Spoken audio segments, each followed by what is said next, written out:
in a group of people and you finally just told them, as for me, my family will serve the Lord. Me and my house will serve the Lord.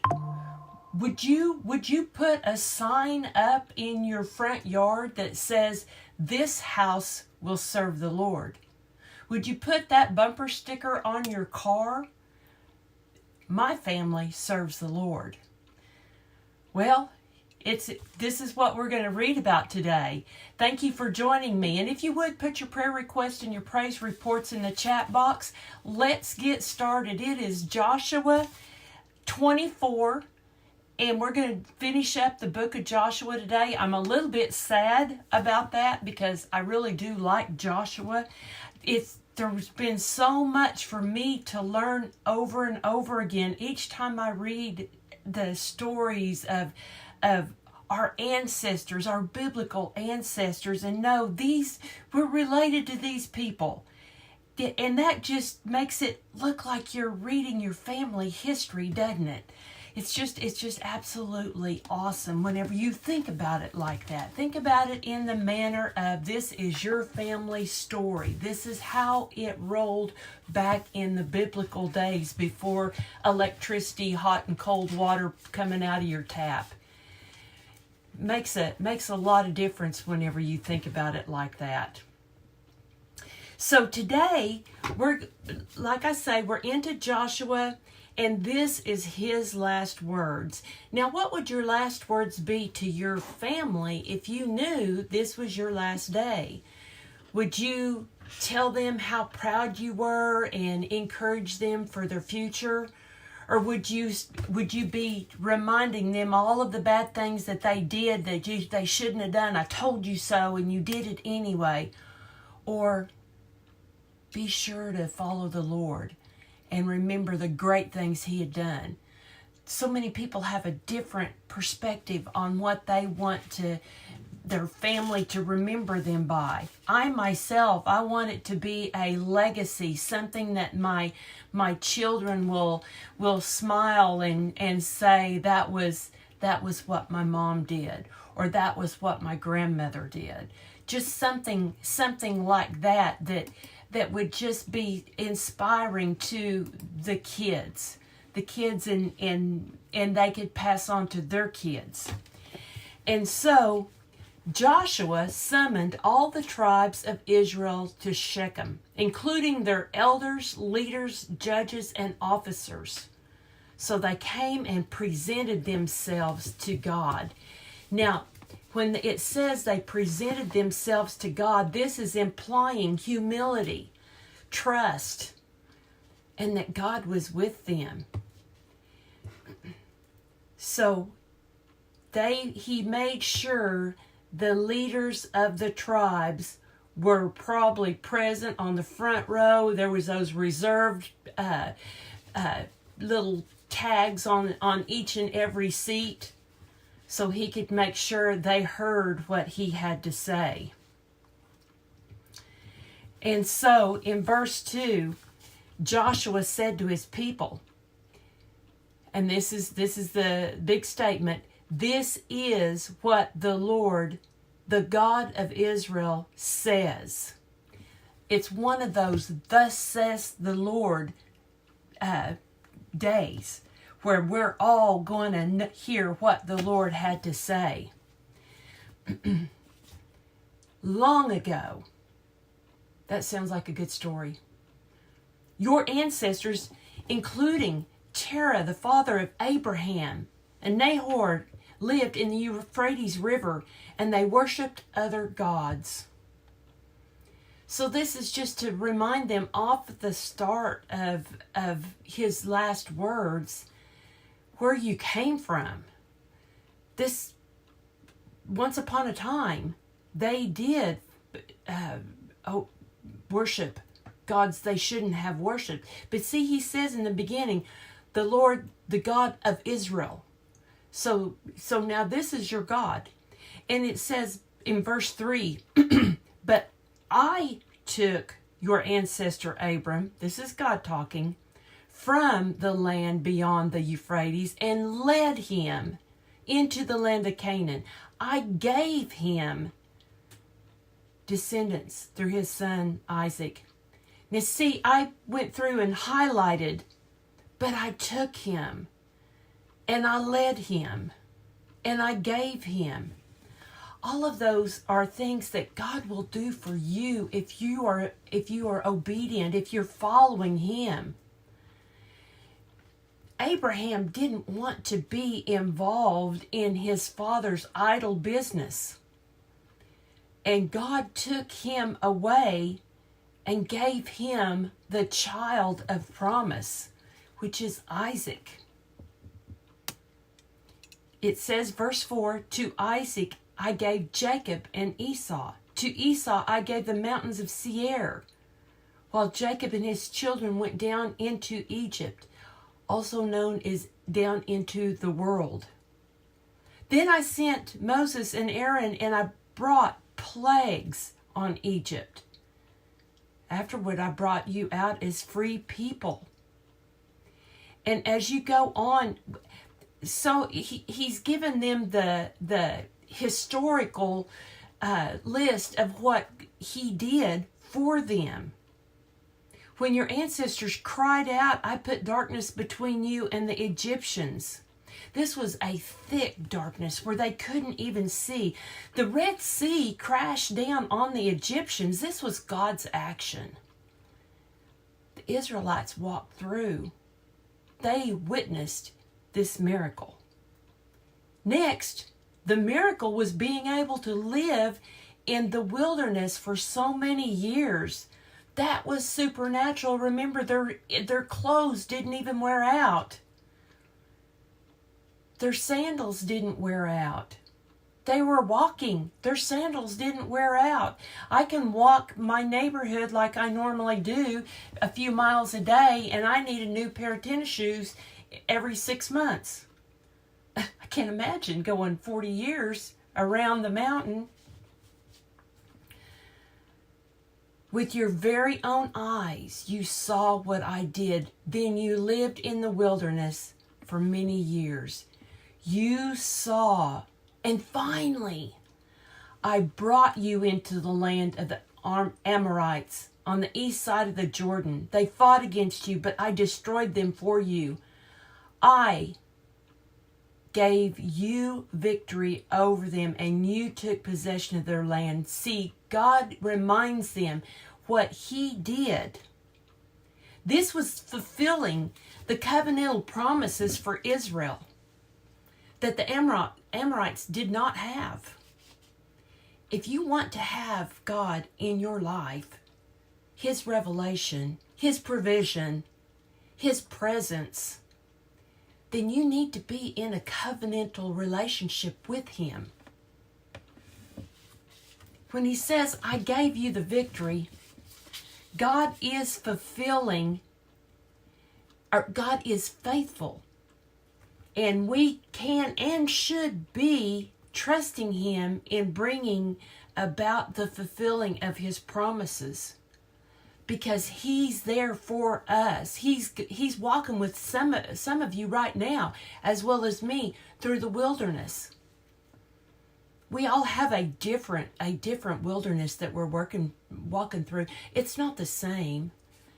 And we're going about it in different ways. My way of walking through the wilderness is way different than what yours is. Because it's different for me than what it is for you. And then he talks about Balak, son of Zippor. This king started a war against Israel. He summoned Balaam to curse you, but I wouldn't listen to him. Instead, I made Balaam bless you, so I rescued you from Balak. See, the enemy, Balak, made war against Israel.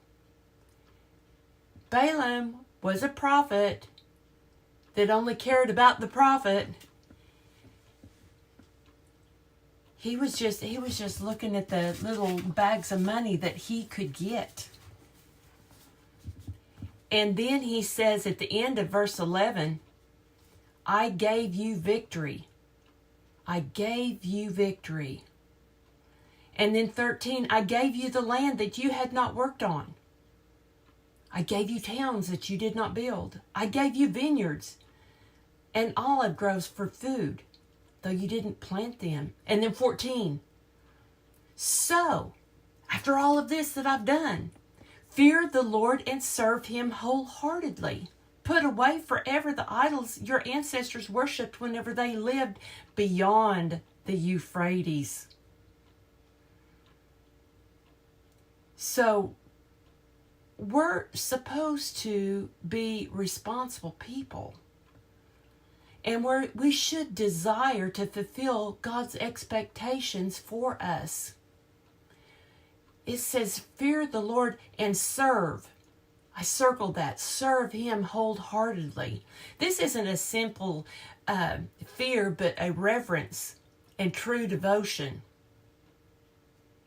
The word serve in Hebrew, and I'm going to have to just spell it, A-B-A-D, abad, occurs no fewer than 16 times in chapter 24. Serving. That's something that we need to think about while we're reading this. How can you serve in your capacity? We don't all have the same gifts as other people do. We don't always serve the same, but there is a way that you can serve, and I serve in encouragement to my fellow people that I either go through life with or go to church with, or maybe even I shop at the grocery store with. But you have something that you can do, a kind word, maybe even a simple smile to somebody that may be having a bad day. But we can serve in doing something. In verse 15, it says, but if you refuse to serve the Lord, then choose today whom you will serve.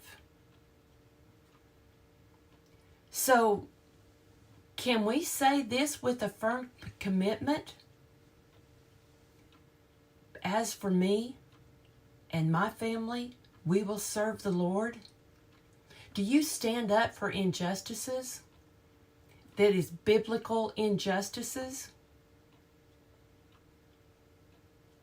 But as for me and my family, we will serve the Lord. That's a pretty strong statement. And I stand on that. I'm not serving anything else. I'm serving him. And you know what? There's some people that will disagree in your mode of serving, but you know your heart. God knows your heart. So serve like he's asking you to serve. And then verse 16, the people replied. After all this, but let's stop for a second. What all did we just read? We all just read what God did for these people.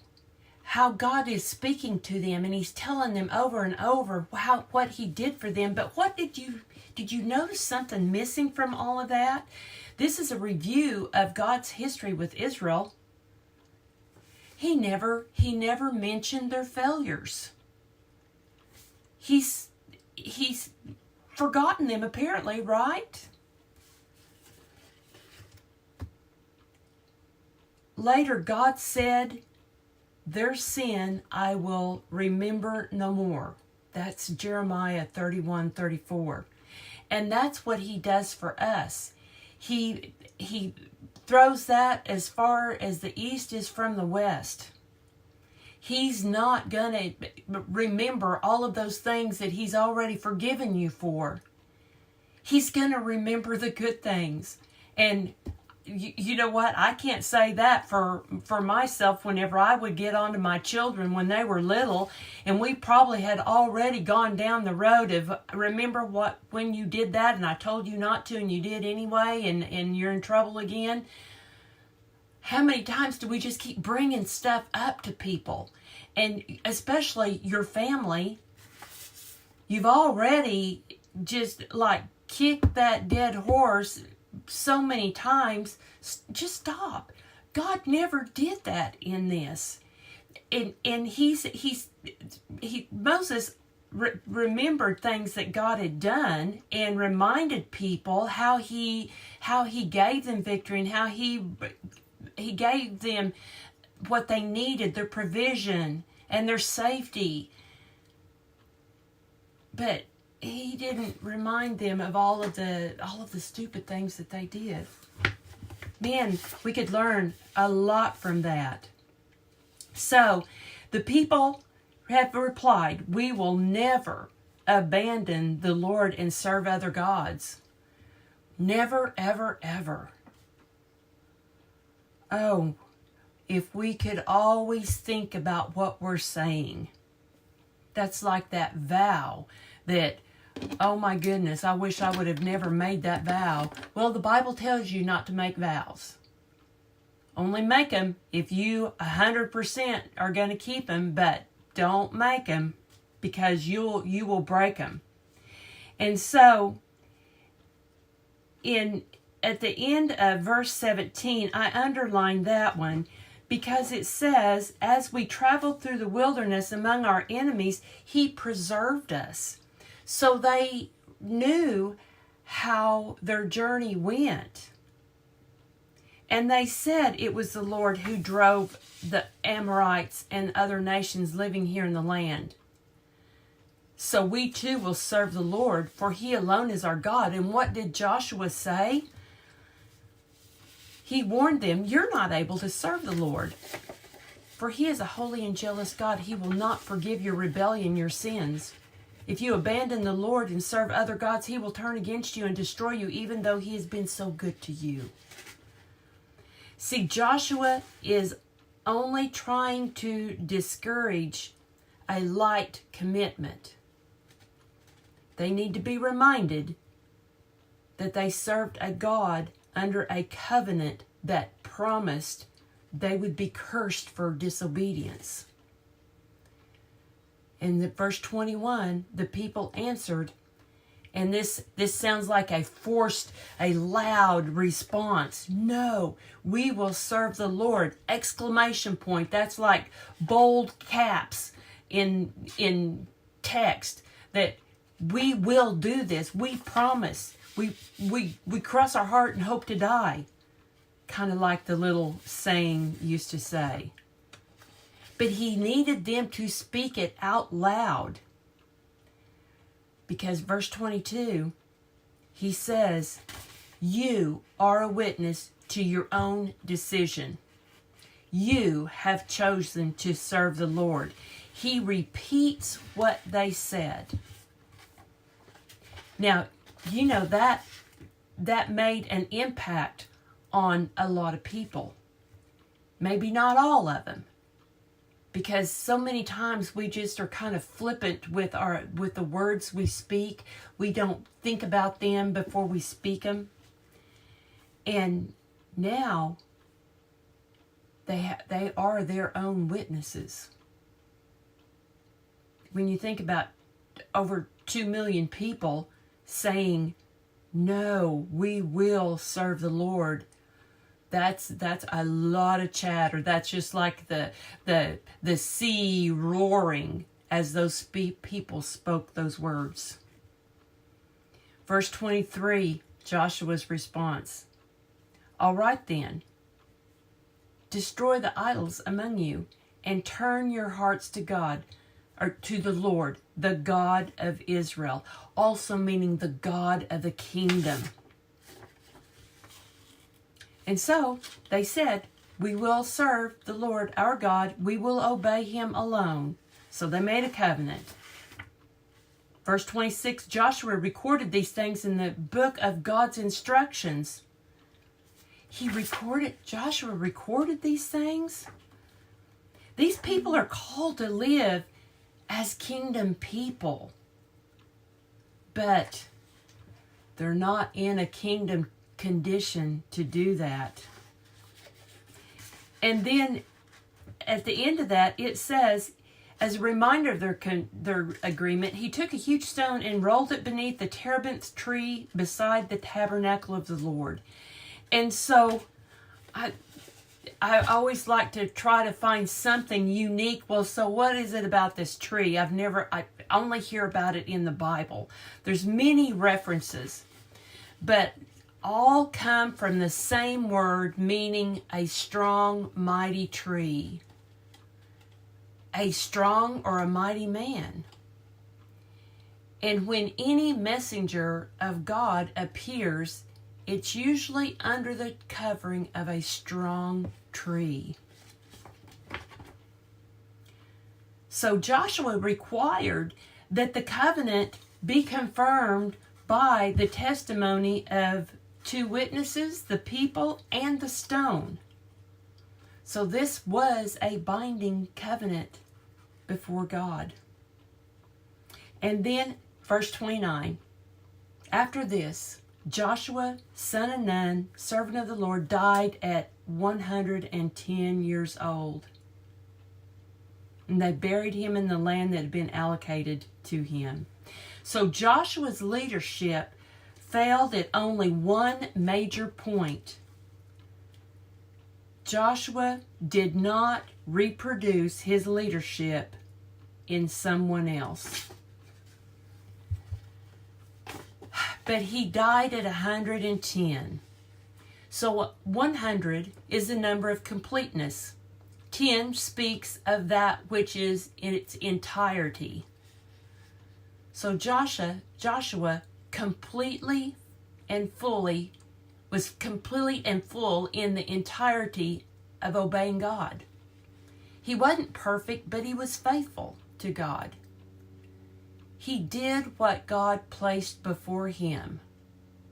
So, is that something that you can go with today?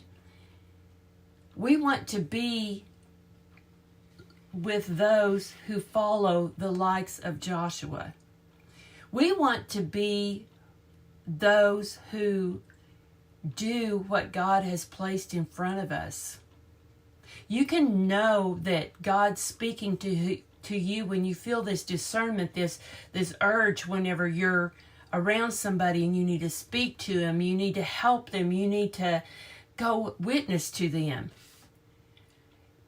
Who is in front of you today? What has God placed on your heart? What's your gifting?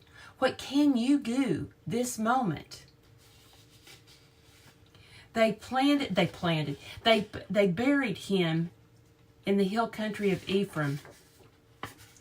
Ephraim means to be fruitful, and it's plural. Joshua and Eleazar were buried in fruitfulness. They were called to bear fruitfulness, and so are we.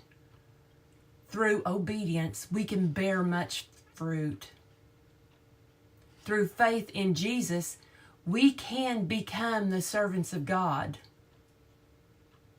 So as our Proverbs says today, Proverbs 13:20, walk with the wise and become wise. Associate with fools and get in trouble. The bones of Joseph, which the Israelites had brought along with them when they left Egypt, were buried there also. And so, goodness, Luke 21:1-28. This in verse 5, when we get to that, that's going to be part of the Olivet Discourse. But this portion, it was the first 4 scriptures talks about Jesus was in the temple while he watched the rich people dropping their gifts in the collection box. And then a poor widow came by and dropped in 2 small coins. And he says, I tell you the truth, this poor widow have given more than the rest of them. For they have given a tiny part of their surplus, but she, poor as she is, has given everything else. And then it goes into another story. And I thought, well, why what's the connection here? I don't really understand it. I'm searching, I'm looking, I'm trying to figure out how in the world is this connected to that. And it's just, and I have been looking and trying to figure it out and praying about, Lord, reveal something to me. Well, my revelation came by going back into the previous chapter.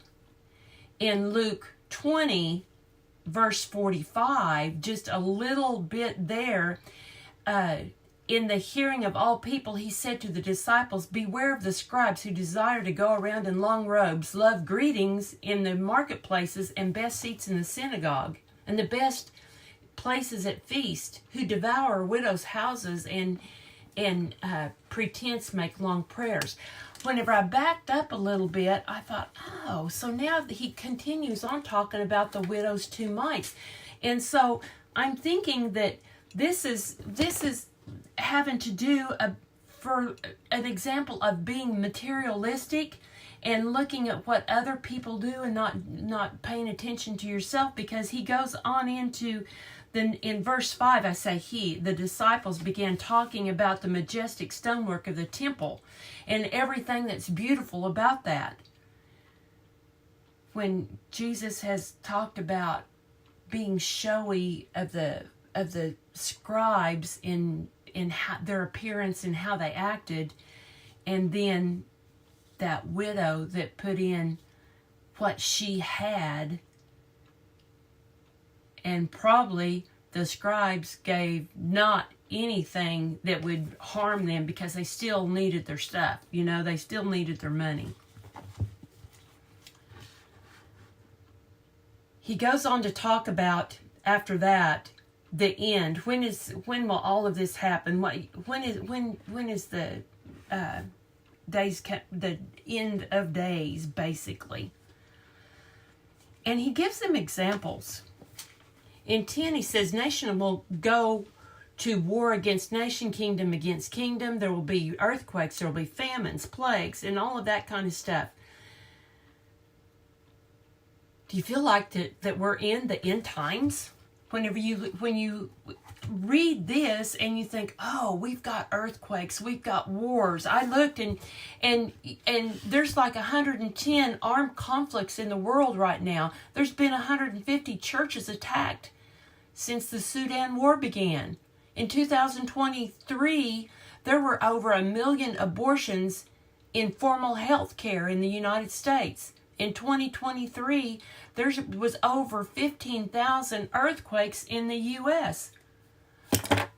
So, do you think that means that the end is coming? Did you know all of those numbers? Well, the thing is, we will know when the time has come. There will be no question, no doubt that Jesus is here, because you will know. There's no doubt.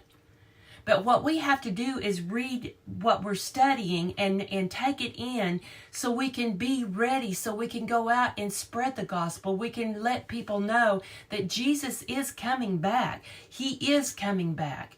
And the Bible tells us that when we think it's as bad as it can get, it's going to be worse. There's going to be all kinds of signs. There's going to be the sun and moon and stars. There will be signs in that. There's going to be turmoil. People will be terrified. And then in verse 28, so when all of these things begin to happen, stand and look up. Your salvation is near. So for us today and tomorrow and every day, whenever you're going through what you feel like is the worst of the worst, remember this. When things begin to happen with you, stand and look up. Throw your hands up in praise. Pray to the Father and ask Him to help you into that next step of where you're going. It might be the next step to witness. It might be the next step because He's coming right now. But whatever the next step is, God is in control. He already knows, and all we have to do is study His Word and be in a relationship with Him.